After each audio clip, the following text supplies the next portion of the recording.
മികവുറ്റ വിദ്യാഭ്യാസത്തിന് രാഷ്ട്രപുരോഗതിയിലേക്ക് നയിക്കാൻ സാധിക്കും. TS പട്ടാഭിരാമൻ. മികവുറ്റ വിദ്യാലയങ്ങളാണ് രാഷ്ട്രപുരോഗതിയുടെയും യുവ സംരംഭകത്വത്തിന്റെയും ആണിക്കല്ലെന്ന് Kalyan silks managing director TS Pattabhiraman പറഞ്ഞു. ചേർപ്പ് CNN ബോയ്സ് ഹൈസ്കൂളിൽ സംഘടിപ്പിച്ച വിജയോത്സവത്തിൽ മുഖ്യാതിഥിയായി പങ്കെടുത്തു സംസാരിക്കുകയായിരുന്നു അദ്ദേഹം.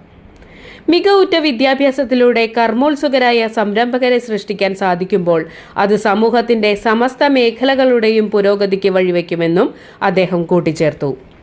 പൊതുവിദ്യാഭ്യാസ രംഗത്തെ വിദ്യാർത്ഥികൾ മണ്ണിൽ വേരുകൾ ആഴ്ത്തി പഠനം നടത്തുന്നവരാണ്. അവർക്ക് പ്രതിസന്ധികളെ അതിജീവിക്കുവാനും ഉയരങ്ങളിലേക്ക് എത്തിച്ചേരുവാനും സാധിക്കുമെന്നും അദ്ദേഹം പറഞ്ഞു. ചേർപ്പ് ഗ്രാമപഞ്ചായത്ത് പ്രസിഡന്റ് സിജോ ജോർജ് ഉദ്ഘാടനം നിർവഹിച്ചു. PTA പ്രസിഡന്റ് ജയരാജ് NV അധ്യക്ഷത വഹിച്ചു. മുൻ income tax deputy commissioner Rudran Warrier മുഖ്യപ്രഭാഷണം നടത്തി. ചേർപ്പ് ഗ്രാമപഞ്ചായത്ത് അംഗം ജയശ്രീ ഷാജൻ, മണികണ്ഠൻ കിഴക്കൂട്ട്, ലിറ്റി ജോയ് എന്നിവർ ആശംസകൾ അർപ്പിച്ചു. പ്രിൻസിപ്പൽ അജോഷ് KB സ്വാഗതം ആശംസിച്ചു. Head mistress Rajani PM report അവതരിപ്പിച്ചു. K Jayakumar, AP Shyamprasad, KR Deepa തുടങ്ങിയവർ സംസാരിച്ചു. ചടങ്ങിൽ വിവിധ മേഖലകളിൽ നൈപുണ്യം തെളിയിച്ച വിദ്യാർത്ഥികൾക്ക് എൻഡോമെന്റുകൾ വിതരണം ചെയ്തു.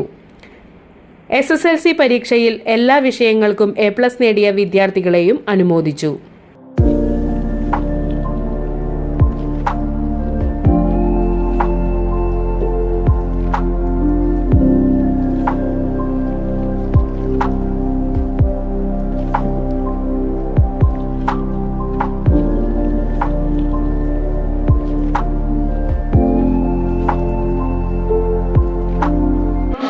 പ്രകാരം നിങ്ങൾക്ക് തോന്നും. തുടർന്ന് അതിലൂടെ ആ കമ്മിറ്റി നിരവധി പേർ വിദ്യാലയത്തിന്റെ പ്രാധാന്യത്തെ നമ്മുടെ പട്ടാഭിരാമൻ സാറിന്റെ ഓർമ്മിച്ച ആശംസകൾ അർപ്പിക്കുന്നു.